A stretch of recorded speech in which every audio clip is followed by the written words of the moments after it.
اعوذ باللہ من الشیطان الرجیم بسم اللہ الرحمن الرحیم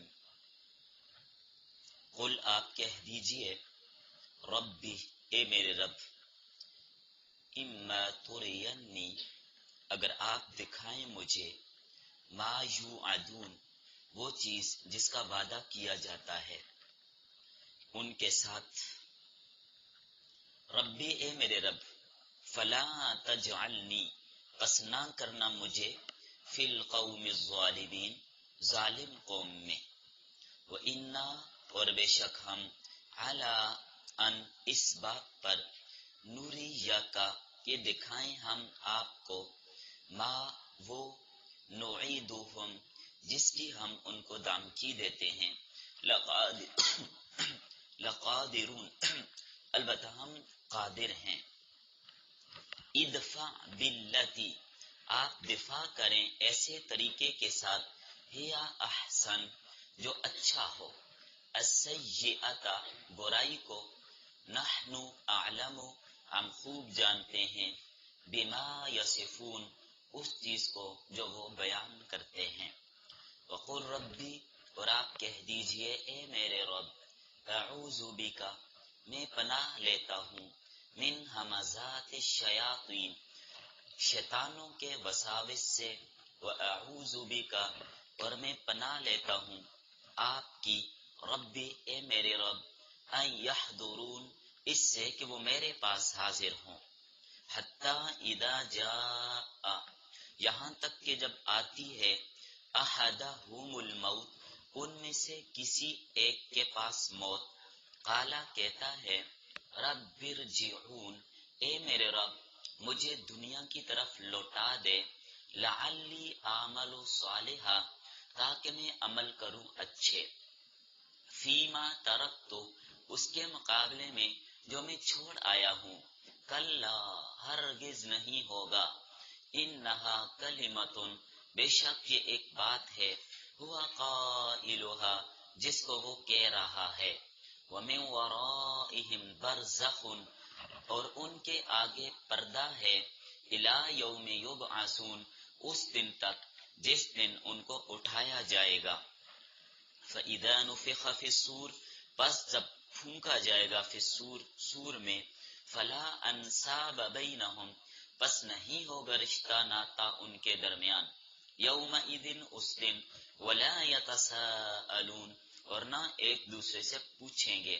فمن پس وہ شخص ثقلت موازینہ باری ہوں گے اس کے اعمال فاولئک هم المفلحون بس یہی لوگ ہیں فلاح پانے والے ومن اور وہ شخص خفت موازینہ ہلکے ہوں گے جس کے اعمال فاولئک الذین بس یہی لوگ ہیں خسروا انفسهم جنہوں نے خسارے میں ڈالا اپنی جانوں کو فی جہنم خالدون دوزخ میں ہمیشہ رہیں گے تلفح وجوہہم جلس جائیں گے ان کے چہرے النار آگ میں یا آگ ان کے چہروں کو جلسا دے گی وہم فیہا کالحون اور وہ اس دوزخ میں بد شکل ہو جائیں گے الم تکن آیاتی کیا نہیں تھی میری آیتیں تتلا علیکم تلاوت کی جاتی تم پر فکنتم بہا تکذبون بس تم ان کو جھٹلاتے تھے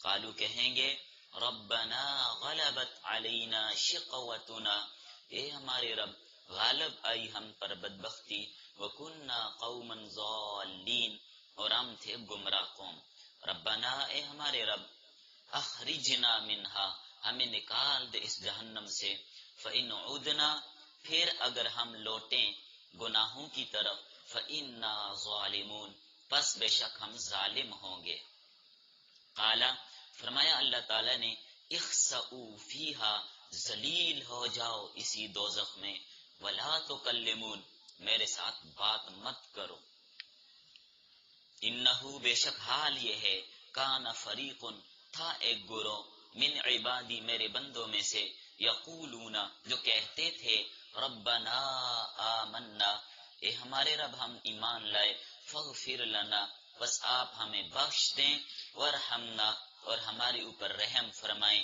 وانت خیر الراحمین اور آپ سب سے بہتر رحم کرنے والے ہیں۔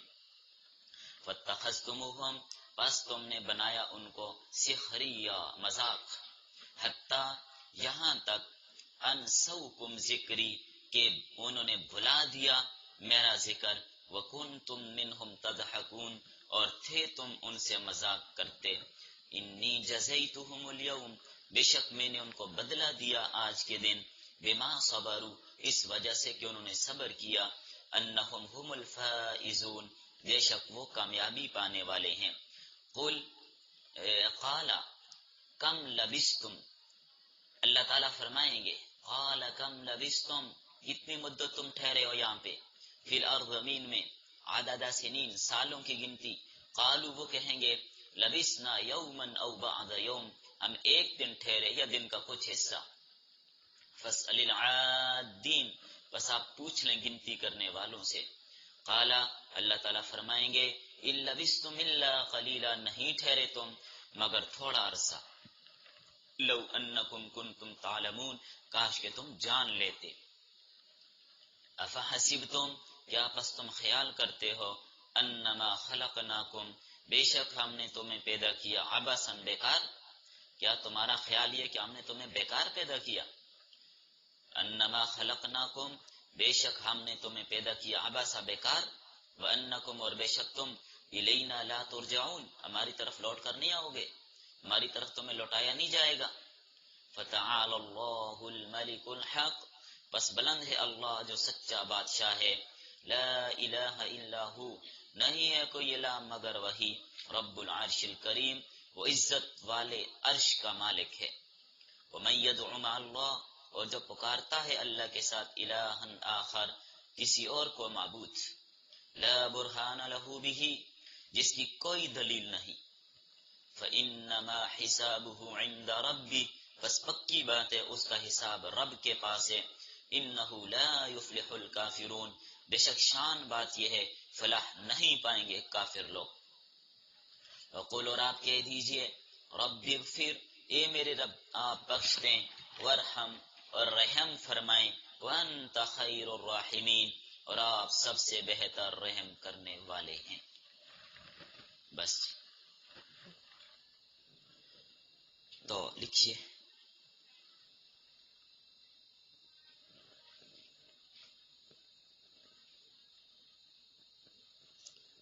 یہ سورۃ المؤمنون کا درس نمبر 12 ہے۔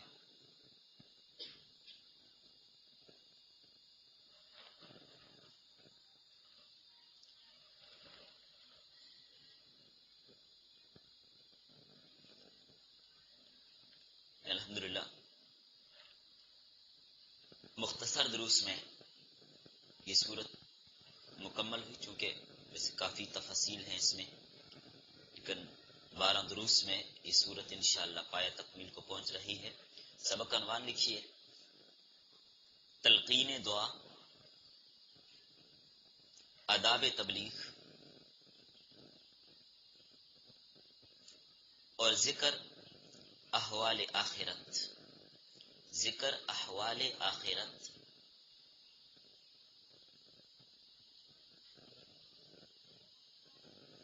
اور خاتمہ سورت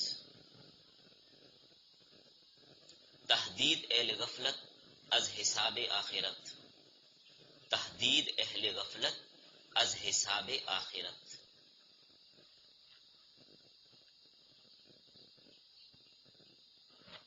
ربط سابقہ سبق میں کفار کے سرکشی اور عناد کو بیان کیا گیا تھا، بطور مذاق کہتے تھے کہ آپ صلی اللہ علیہ وسلم کو خطاب کر کے کہ آپ کہتے ہیں کہ عذاب آئے گا تو کب آئے گا، تو ان آیات میں نبی صلی اللہ علیہ وسلم کو ایک مناسب وقت دعا کی تلقین کی کہ کافروں کی ایذا رسانی، ان کی بد کلامی، اور جس وقت وہ آپ کو تنگ کریں تو آپ کیا جواب دیں، اس پر پریشان نہ ہو، بلکہ آپ ان کی بدی کا جواب نیکی سے دیں، اور یقین رکھیں کہ جب عذاب کا ان سے وعدہ کیا گیا ہے تو وہ آئے گا ضرور، چاہے وہ دیر سے آئے جلدی آئے، آئے گا ضرور. یہ نہیں ہوگا کہ عذاب نہیں آئے گا، عذاب آئے گا. بصغیر ہو یا بدیر ہو وہ آئے گا. پھر اس کے بعد قیامت کے احوال و احوال کو بیان کیا کہ جو ہماری آیات کے ساتھ مذاق اڑاتے تھے ان کا انجام کیا ہوگا.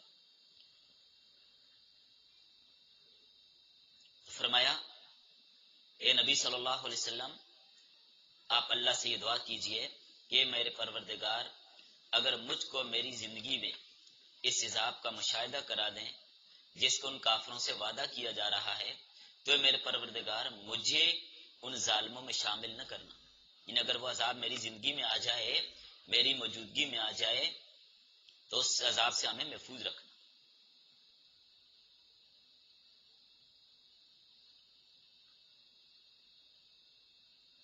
نبی صلی اللہ علیہ وسلم کا تو ان لوگوں کے ساتھ شامل ہونا یہ تو قطعاً ناممکن ہے، لیکن اصل میں اظہار عبودیت کے لیے ایسی دعا فرمائی. بظاہر خطاب نبی صلی اللہ علیہ وسلم کو ہے، لیکن مقصود دوسروں کو سنانا ہے کہ اللہ کے عذاب سے ہر وقت ڈرتے رہنا چاہیے. بعض اوقات ایسا بھی ہوتا ہے کہ ظلم کی نوسط سے عذاب عام آتا ہے اور سب اس کی لپیٹ میں آ جاتے ہیں، سب اس کی لپیٹ میں آ جاتے ہیں. اس لیے یہاں پر دعا کی ترغیب دی کہ اللہ کے عذاب سے بچنے کی پناہ مانگتے رہیں، ہر وقت اللہ تعالیٰ سے دعا مانگتے رہیں کہ اللہ تعالیٰ عذابات سے بچائے.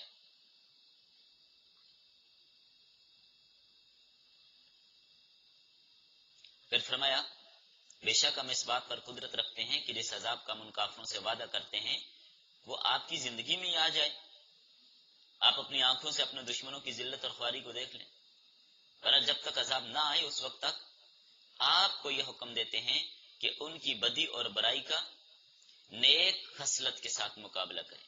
دشمنوں کی اعزار ثانی کا مقابلہ حلم اور صبر کے ساتھ، معافی اور درگزر کے ساتھ کرتے رہیں.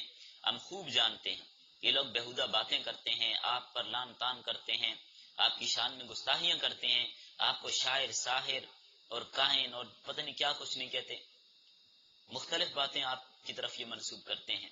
لیکن آپ دعا کیجئے کہ میرے پروردگار میں پناہ لیتا ہوں تیری اس بات سے کہ شیاطین میرے پاس آئیں اور مجھ پر کچھ ضرر پہنچائیں اور اپنا کوئی تیر میرے اوپر چلا سکیں. پھر انہی کافروں کا حال آگے بیان کیا کہ اس طرح اپنی غفلت میں رہیں گے اور کفر اور عناد سے باز نہیں آئیں گے. یہ جو آیت پڑھی ہے اس آیت کو یاد کر لیجئے. شیاطین سے حفاظت کے لیے، اپنے لیے، بچوں کو شیطان سے محفوظ رکھنے کے لیے، شیطان کے اثر سے بچانے کے لیے اس آیت کو پڑھتے رہیں. قل رب اعوذ بک من ہمزات الشیاطین واعوذ بک رب ان یحضرون. اس آیت کو کثرت کے ساتھ پڑھتے رہیں. فرمایا یہاں تک کہ جب ان میں سے کسی کے سر پر موت آ کھڑی ہوتی ہے اور عالم آخرت اسے اب نظر آنے لگتا ہے، اب اس کی آنکھیں کھلتی ہیں تو اب نادم ہوتا ہے کہ دے میرے رب مجھے دنیا میں واپس بھیج دے تاکہ میں جو کچھ نہیں کر سکا اب جا کے نیک عمل کروں. لیکن فرمایا نہیں ایسا نہیں ہوگا. وَلَوْ رُدُّوا لَعَادُوا لِمَا نُهُوا عَنْهُ وَإِنَّهُمْ لَكَاذِبُونَ. واپس تو میں نہیں بھیجا جائے گا. اگر ہم واپس بھیجیں بھی انہوں نے جا کر وہاں یہی کرنا ہے، اپنے کرتوت تو انہوں نے چھوڑنے نہیں، اللہ کو پتہ ہے، اس لیے اللہ ان کو واپس ہی نہیں بھیجیں گے. یہ صرف کہنے کی حد تک ہے. پھر غلبہ حسرت اور ندامت کی وجہ سے زبان سے یہ چلا رہے ہوں گے کہ دنیا میں واپس کر دو، لیکن ہمارے یہاں اس کی کوئی سنوائی ہی نہیں ہوگی، ہمیں اس کی بات کو سنیں گے ہی نہیں. ابھی موت کو دیکھ کر اتنا گھبرا گیا، اس کے بعد ایک اور عالم برزخ آ رہا ہے جو عالم دنیا اور عالم آخرت کے درمیان ہے. وہاں پہنچ کر اس پر عذاب شروع ہوگا جو عذاب آخرت کا ایک نمونہ ہوگا جس کا مزہ قیامت تک کے چکھتے رہیں گے. یعنی اس دن تک جب مردے قبروں سے زندہ کر کے اٹھائے جائیں گے، موت سے لے کر قیامت تک کا جو زمانہ ہے اس کو برزخ کہتے ہیں. بات سمجھ آ گئی آپ کو؟ برزخ کیا ہے؟ تو برزخ کا اصل معنی ہے جو چیز دو چیزوں کے درمیان حائل ہو اس کو کیا کہتے ہیں؟ برزخ.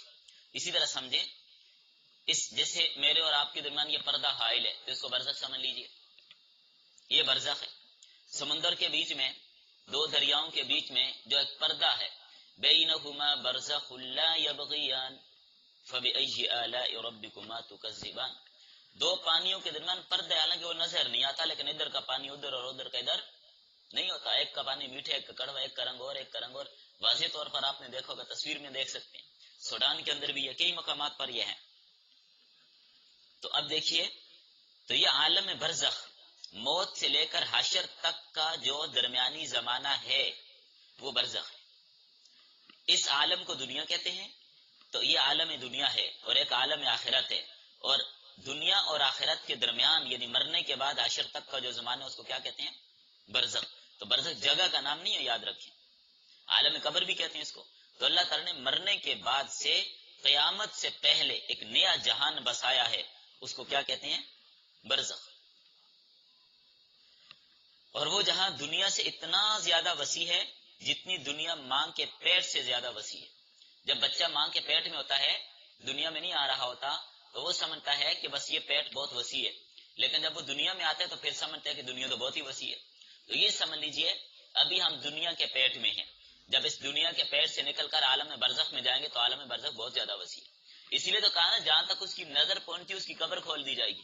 حالانکہ عقل تو نہیں مانتی، عقل تو یہ کہتی ہے ساتھ دوسری قبر بھی ہے، تیسری بھی ہے، دائیں بائیں قبریں ہیں، آگے پیچھے قبریں ہیں، تو اندر سے کیسے قبر کھولی جاتی ہے؟ تو یہ باتیں عقل میں آنے والی نہیں ہے۔ ہاں، یہاں پر ماننے والی بات ہے، ماننا پڑے گا۔ جس کو اللہ نے عقل سلیم دی ہے نا، اس کی مان کر چلنا، اسی کا نام سمجھداری ہے۔ ایک آدمی ایک چیز کو دیکھ کر آ رہا ہے، وہ کہتا ہے بھائی میں نے یہ چیز دیکھی ایسے ہے، دوسرا کہتا ہے نہیں میں تو نہیں مانتا۔ تو بھائی ایک نابینا اندھا بندہ ہے، اندھا بندہ کہتا ہے مجھے تو نہیں نظر آتا آپ کے سامنے پھول پڑے ہیں، مجھے تو نہیں نظر آتا آپ کے سامنے کتابیں پڑی ہیں۔ اس اندھے سے کہا جائے گا جناب آپ کو نظر نہیں آتا، اس لیے جو دیکھ رہے ہیں ان کی مان لو۔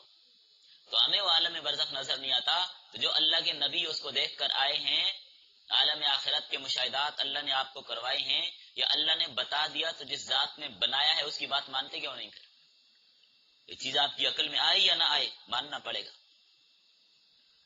تو یہاں تک ایمان اور کفر کے جو اعمال ہیں ان کی جانچ پڑتال ہوتی ہے برزخ میں، اس نے کیا اعمال کیے۔ عذاب آخرت کا کچھ نمونہ بھی یہاں پر دکھایا جاتا ہے۔ تو عالم برزخ کی تکلیفیں تو بطور محضر کے ہیں، اصل عذاب اور پوری سزا قیامت کے دن حساب و کتاب کے بعد ہوگی، اصل وہاں پر ہی ہوگا۔ تو عالم برزخ کے بعد جب قیامت قائم ہوگی اور دوبارہ سور پھونکا جائے گا اور مردے قبروں سے نکل کر میدان محشر میں جمع ہوں گے، تو اس دن جس مصیبت کا سامنا ہوگا وہ بیان سے بھی باہر ہے۔ اس دن لوگوں کے درمیان کسی قسم کا کوئی رشتہ ناتا باقی نہیں رہے گا، ورنہ ایک دوسرے کا حال پوچھیں گے کچھ بھی نہیں ہوگا، نہ ایک دوسرے کا حال پوچھیں گے، نہ کوئی رشتہ ناتا باقی، کچھ بھی باقی نہیں رہے گا۔ اس روز کوئی قرابت بھی باقی نہیں رہے گی، نہ محبت، ایک دوسرے سے بالکل اجنبی ہو جائیں گے، سوائے ایمان اور عمل صالح کے کوئی اور چیز وہاں پر کام نہیں آئے گی۔ اس دن ایک ترازو قائم کیا جائے گا جس میں ایمان اور اعمال کا وزن ہوگا، تو جس کی نیکیوں کا پلہ بھاری ہوگا وہ کامیاب ہو جائے گا۔ تو نیکیوں کا پلہ کس کا بھاری ہوگا؟ اہل ایمان کا کرو، اور جن کی نیکیوں کا پلہ ہلکا ہوگا جیسے کفار اور مشرکین، تو ایسے ہی لوگ ہیں جنہوں نے اپنے آپ کو نقصان میں ڈالا، اور یہ لوگ ہمیشہ کے لیے جہنم میں رہیں گے، اور ان کے منہوں کو آگ جھلس دے گی، اور وہ اس میں نہایت بد شکل ہوں گے، دانت باہر نکلے ہوئے ہوں گے، اوپر کا ہونٹ سکڑ کر ختم ہو جائے گا، کھوپڑی سے جا لگے گا، نیچے کا ہونٹ بڑھ کر ناف تک آ جائے گا، جیسا کہ حدیث میں آتا ہے۔ اس وقت اللہ تعالیٰ ان سے فرمائے گا کیا یہ بات نہیں تھی کہ دنیا میں تمہارے سامنے میرے قرآن کی آیتیں پڑھی جاتی تھیں، بس تم ان کو جھٹلاتے تھے، ان کا مذاق اڑاتے تھے، اس لیے تم عذاب کے مستحق ہوئے ہو، اور یہ اس کی سزا تم کو مل رہی ہے، ہم نے تمہارے پر کوئی ظلم نہیں کیا۔ تو آگے سے کہیں گے پروردگار ہم پر ہماری بدبختی غالب آ گئی تھی، بے شک ہم گمراہ لوگ تھے، تیرے نبیوں کی بات نہ مانی، ان پر ایمان نہ لائے، اے پروردگار، اے اللہ اب ہماری درخواست قبول کر لیجئے، آپ ہمیں اس آگ سے نکال دیجئے اور ہم کو دوبارہ دنیا میں بھیج دیجئے۔ اگر ہم دنیا میں جانے کے بعد پھر ایسے کام کریں تو بے شک ہم ظالم ہوں گے، اس وقت جو چاہیں پھر آپ سزا دینا، لیکن اس وقت کو چھوڑ دیجئے۔ اللہ فرمائے گا دور ہو جاؤ، ذلت اور خواری کے ساتھ اسی آگ میں پڑے رہو گے۔ تم کہتے ہو اس وقت ہمیں چھوڑ دیا جائے، نہیں ہوگا، بولنا بھی نہیں، بات بھی نہیں کرنی آج میرے ساتھ، آپ تمہیں بولنے کی اجازت بھی نہیں۔ کیا تمہیں یاد نہیں رہا دنیا میں میرے بندوں نے اہل ایمان کا ایک گروہ تھا، میرے بندوں میں اہل ایمان کے ایک گروہ تھا جو یہ کہا کرتا تھا، اے ہمارے پروردگار، ہم ایمان لائے ہیں، بس تو ہمیں بخش دے، ہم ایمان لائے ہیں، ہمارے اوپر رحم فرما دے، سب رحم کرنے والوں سے بہتر رحم کرنے والا تو ہے۔ یہ گروہ ہماری خاص محبت کرنے والا مخلصین کا گروہ تھا، بس تم نے ان اسلام قبول کرنے والوں کو، ہم سے مغفرت مانگنے والوں کو، رحمت مانگنے والوں کو تم نے مذاق کا نشانہ بنایا، لعن طعن اور تشنیع کا نشانہ بنایا، ان کے ساتھ مذاق کرتے تھے، ہنسی کا اڑاتے تھے، ان کی مسخرہ پن اور عیب جوئی، یہاں تک اس میں تم پہنچ گئے کہ ان کے اس مشغلے کو تو میری یاد بھی بلا دی۔ تو ایسے مسخروں کو جو خدا سے دعا مانگنے والوں کے ساتھ مسخرہ پن کریں، آج ان کی کوئی دعا قبول نہیں ہوگی۔ تم نے ان کا مسخرہ بنا لیا، ان کی اس مشغلہ نے تم کو میری یاد بلا دی تھی، لہذا آج تمہاری کوئی بات قبول نہیں ہوگی، تمہاری کوئی دعا قبول نہیں ہوگی، تمہیں دنیا میں کوئی واپس نہیں بھیجا جائے گا، دور ہو جاؤ، آج تمہیں بولنے کی اجازت بھی نہیں، شکل گم کرو میرے سامنے سے۔ اور تم وہی ہو جو مسلمانوں کو دیکھ کر ہنسی اڑاتے تھے، تمہارے اس مسخرے پن نے اور اس ہنسی نے اہل ایمان کا کچھ بھی نہیں بگاڑا، انہوں نے صبر کیا، چند روز کی تکلیفیں برداشت کر لی، اور آج ان اسلام لانے والوں کو، ان صبر کرنے والوں کو میں جزا دوں گا جو انہوں نے تمہاری ہنسی پر جو کیا تھا، وہ جزا یہ ہے کہ یہی لوگ مراد کو پہنچنے والے ہیں، جو صبر تمہارے مذاق اڑانے پر کیا تھا، آج یہ اپنی مراد کو پہنچنے والے ہیں۔ تم ہنسنے والے سب ناکام ہوئے، سب نامراد ہوئے، سب جہنم میں گئے، حق کو جھٹلایا اور تم نے مذاق اڑایا، اور حق کا مذاق اڑانا ایسا بڑا جرم ہے جو کسی طرح بھی قابل معافی نہیں ہے۔ یہ آیت حضرت بلال، حضرت عمار، حضرت صہیب، حضرت خباب وغیرہ فقراء اور مہاجرین کے بارے میں نازل ہوئی، یہ اس کا شان نزول ہے، جن سے سرداران قریش مذاق کیا کرتے تھے۔ اچھا، ایمان کو اتنی اچھی چیز ہے تو یہ بلال ابشی مسلمان ہوتا، کوئی بڑا امیر آدمی مسلمان ہوتا پھر بھی ایک بات ہے، یہ عمار کو دیکھو، یہ صہیب کو دیکھو، فرمایا تم ان کے ساتھ مذاق کرتے تھے نا، آج یہ نعمتوں کے باغوں میں ہیں اور تم جہنم میں جل رہے ہو۔ اللہ اکبر۔ اس کے بعد کافروں سے بطور توبیخ اور ملامت کے سوال ہوگا تاکہ ان کی ذلت اور خسرت میں اور زیادہ شدت ہو۔ اللہ تعالیٰ کفار سے پوچھیں گے تم زمین میں کتنے سال رہے، کتنے سال ٹھہرے ہو، تمہارا گمان یہ تھا کہ دنیا ہمیشہ رہے گی، کبھی ہم فنا نہیں ہوں گے، بتاؤ کتنے دن دنیا میں ٹھہرے۔ جو لوگ دنیا کو فانی بتلاتے تھے تم ان کا مذاق اڑاتے تھے، اب بتاؤ دنیا میں کتنا عرصہ ٹھہرے ہو، کتنے سال زندہ رہے ہو، قبر کے اندر کتنے عرصہ تم نے زندگی گزاری، کتنا عرصہ مردہ پڑے رہے۔ تو جواب میں یہ بولیں گے ہم دنیا میں ایک دن یا اس سے بھی کم ٹھہرے، ہمیں تو اچھی طرح یاد بھی نہیں ہے، بس آپ شمار کرنے والوں سے پوچھ لیجئے، یعنی فرشتوں سے پوچھئے، جو اعمال بنی آدم کے لکھنے والے تھے، ان کی عمریں لکھنے والے تھے۔ آخرت کے ہولناک منظر نے دنیا کی طویل اور عریض زندگی کو 1,00,000 بلا دیا کہ آدھا دن دنیا میں ٹھہرے۔ حالانکہ ان میں وہ بھی ہوں گے جو نوح علیہ السلام کے زمانے کے بدبخت، جو نوح علیہ السلام کو مارا کرتے تھے، 1000 12 1300 سال جن کی عمر دی دنیا میں ایک یا آدھا دن ٹھہر کے آئے، اور لاکھوں سال قبر کے اندر مردہ پڑے رہے کہ بس آدھا دن ٹھہر کے آئے۔ ایک دم آخرت کا عذاب ان کو یہ ساری چیزیں بلا دے گا۔ بہرحال تم نہیں ٹھہرے دنیا میں مگر بہت تھوڑے، آخرت کے مقابلے میں تو دنیا کی زندگی کچھ بھی نہیں ہے، آخرت میں تو ہمیشہ رہنا ہے۔ کاش اگر تم دنیا میں دنیا کے قلیل اور فانی ہونے کو جانتے تو فانی باقی کے مقابلے میں کبھی اختیار نہ کرتے اس فانی دنیا کو جو باقی رہنا ہے۔ دنیا میں کیا ہے، اچھا گزرا برا گزرا، دنیا ختم ہو جائے گی، نظام ختم ہو جائے گا اس کا، ہمیشہ تو آخرت میں رہنا ہے، تو اس کی تیاری تم نے کیوں نہ کی، اس کی تیاری تم نے کیوں نہ کی۔ اب سورت کے آخر میں اہل غفلت کو تنبیہ اور تہدید کے طور پر ذکر کرتے ہوئے سورت کا اختتام ذکر کیا جا رہا ہے۔ جن لوگوں کا گمان یہ ہے کہ مرنے کے بعد کوئی زندہ نہیں کیا جائے گا، کسی کو کوئی جزا اور سزا نہیں ملے گی، یہ گمان ان کا بالکل غلط ہے۔ انہ لا یفلح الکافرون سے بتا دیا قیامت کے دن کافروں کی کوئی فلاح نہیں ہوگی، اس روز فلاح صرف اہل ایمان کی ہوگی، جو اللہ پر ایمان رکھتے ہیں، خشوع اور خضوع کے ساتھ اللہ کی عبادت میں لگے رہتے ہیں، وہ کامیاب ہوں گے۔ سورت کے ابتدا میں فرمایا تھا قد افلح المؤمنون، کیا فرمایا؟ فلاح کون پائے گا؟ ایمان والے. اور اب یہاں کا فَإِنَّهُ لَا يُفْلِحُ الْكَافِرُونَ، کافر لوگ کبھی کامیاب نہیں ہوں گے، تو کامیاب ایمان والے ہوں گے. تو شروع صورت میں اہل ایمان کی فلاح اور کامیابی کی خبر دی، اور آخر صورت میں کافروں کی ناکامی اور فلاح سے محرومی کی خبر دی. وَقُلْ رَبِّ اغْفِرْ وَارْحَمْ وَأَنْتَ خَيْرُ الرَّاحِمِينَ سے اس طرف اشارہ فرمایا فلاح کا اصل دار و مدار اللہ کی رحمت اور اس کی مغفرت پر موقوف ہے. لہذا اگر فلاح چاہتے ہو، کامیابی چاہتے ہو، تو توبہ کرو، اپنے گناہوں کو چھوڑو، کفر کو چھوڑو، استغفار کرو اور ایمان والوں کے ساتھ شامل ہو جاؤ.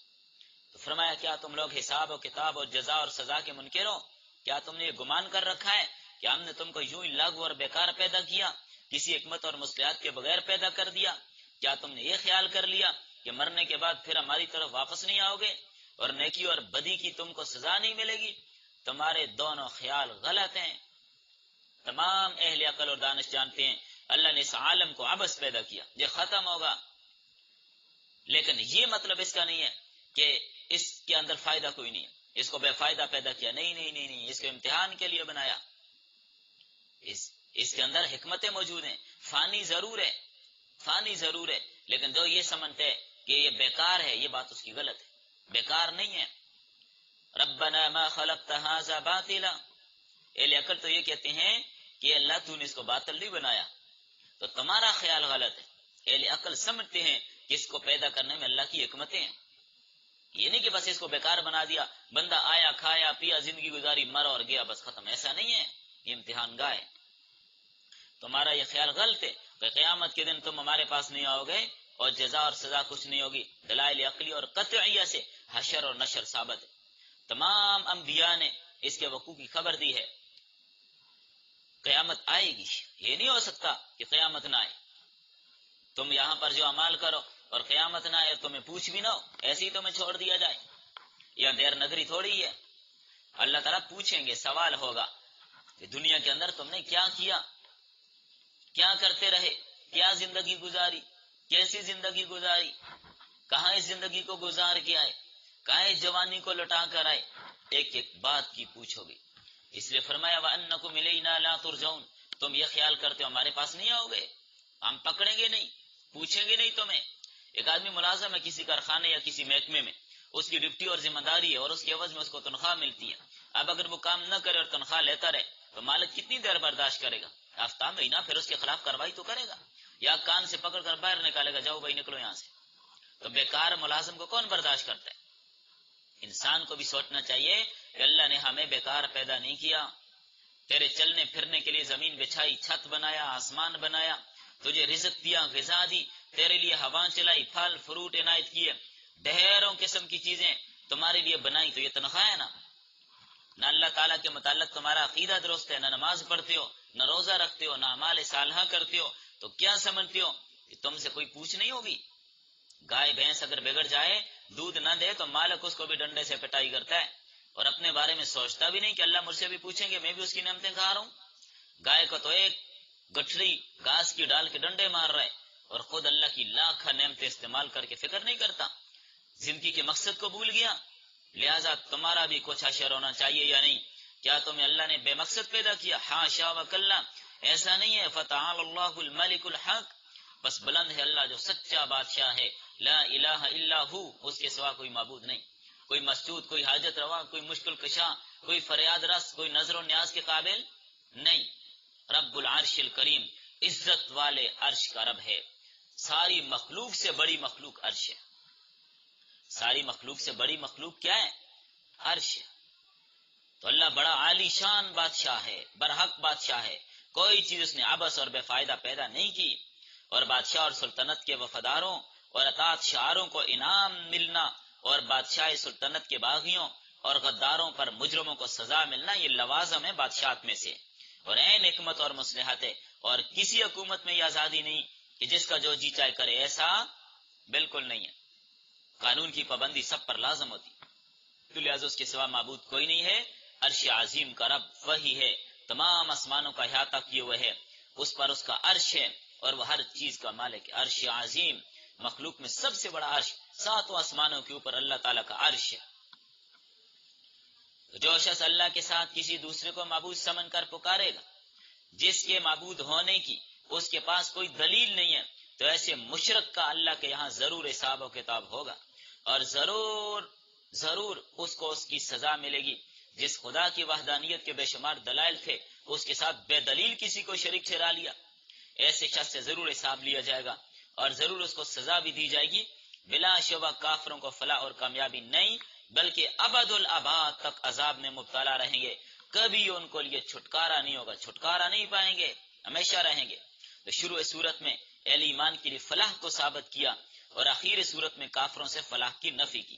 فرمایا نبی صلی اللہ علیہ وسلم، آپ صلی اللہ علیہ وسلم، آپ کے جو متابعین ہیں، آپ کی اور وہ بھی ہمیشہ دعا گو رہیں، دعا مانگا کریں، اے میرے پروردگار ہمارا قصور معاف فرما اور ہم پر اپنی خاص رحمت نازل فرما، یعنی ہم کو اعمال صالحہ کی توفیق عطا فرما اور ایمان پر قائم رکھ، اور تو سب رحم کرنے والوں سے بہتر رحم کرنے والا ہے کہ تیری رحمت کے بعد کسی کی رحمت کی کوئی حاجت نہیں ہے، اس لیے کہ سب کچھ کرنے والا تو ہی ہے۔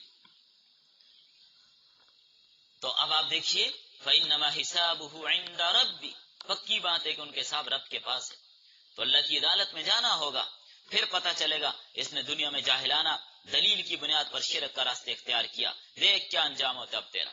یہ سبق اچھی طرح یاد کر لیجئے، صرف اللہ کو الہ مانو، اسی کو سجدہ کرو، اسی کے نام کی نظر و نیاز دو، اسی کو حاجت روا اور فریاد رس سمجھو، اسی کو دستگیر سمجھو۔ خدائی اختیارات بندوں کے پاس بالکل بھی نہیں ہے، بالکل نہیں ہے، بالکل نہیں ہے۔ کسی نبی اور صحابی کے پاس بھی خدائی اختیارات نہیں ہے، اور کون ہوتا ہے؟ بالکل نہیں۔ اللہ کے نبی نے خود فرمایا انی لا املک لکم ضرا ولا رشدا، اے لوگو میں تمہارے نفع نقصان کا مالک نہیں ہوں، اور اعلان کرایا لا املک لنفسی نفعا ولا ضرا، میں اپنے نفع نقصان کا بھی مالک نہیں، تمہارے لیے بھی اپنے لیے بھی نفع نقصان کا مالک میں نہیں ہوں، نفع نقصان کا مالک صرف اللہ ہے۔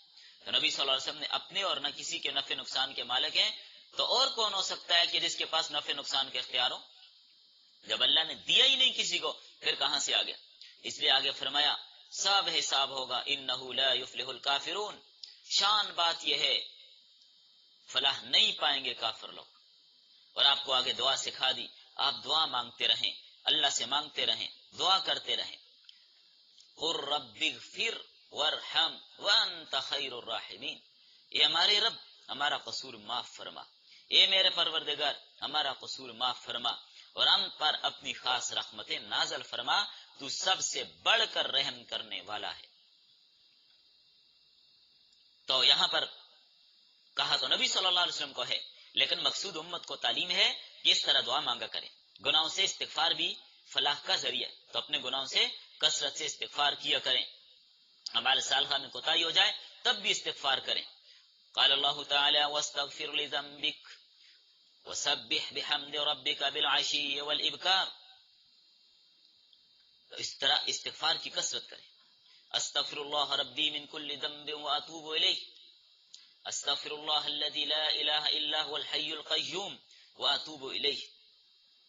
تو افحسبتم سے لے کر آخر سورت تک کی آیتیں بہت فضیلت والی آیتیں ہیں۔